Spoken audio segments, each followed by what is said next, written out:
kuyamba ati kumutamanda Allahu tabaraka wa taala mbuye wazolengedwa zonse.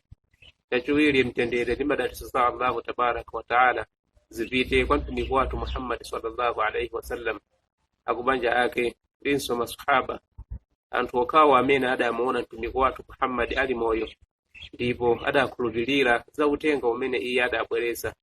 Komanso masahaba amenewa pa nthawi imene amamwalira adamwalira ali ndi imani, ali okhulupirira mwa Allahu tabaraka wa taala.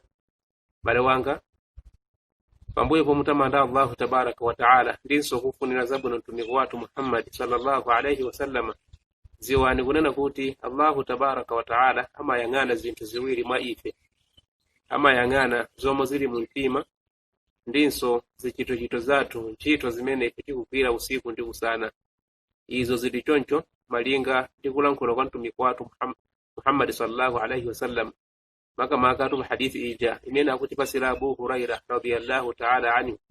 Uyu Abu Huraira akulankhula mosindika kunena kuti anna nabiyya sallallahu alaihi wasallam qala, kuti ndithu mtumiki wathu Muhammad sallallahu alaihi wasallam analankhula kunena kuti inna Allaha la yanzuru ila suwarikum wa amwalikum, kuti ndithu Allahu tabaraka wa taala samayang'ana za maonekedwe anu, sakuyang'ana kuti kodi ndinu akuda kapena ndinu achimwenyi kapena ndinu antundu wachizungu. Zimenezo Mulungu Allahu tabaraka wa taala sakuyang'ana.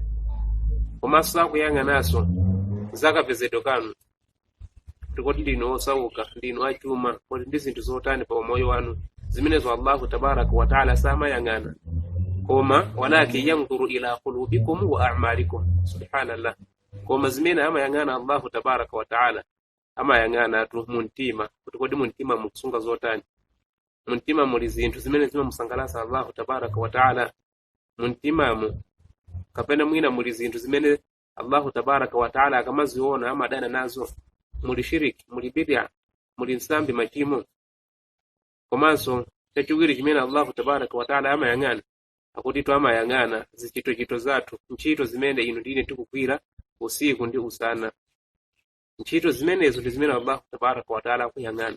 Choncho zinthu ziwiri zimene zizizi, mtima komanso ndi ntchito zimene tikugwira, zimene Allahu tabaraka wa taala amayang'ana. Taona ni kulankhula kwa Allahu tabaraka wa taala akusindika kunena kuti ndithu kulemekezeka kwa wina aliyense mweru ndine, wina aliyense na mwana wa Adamu, ndithu kulemekezeka pamaso pa Allahu tabaraka wa taala kwagona pakumuopa iye, kwagona munthu pokhala ndi takwa. Munthu amene angagwirisise takwa ndiye kuti munthu ameneyo ndi wolemekezeka kwambiri pamaso pa Allahu tabaraka wa taala.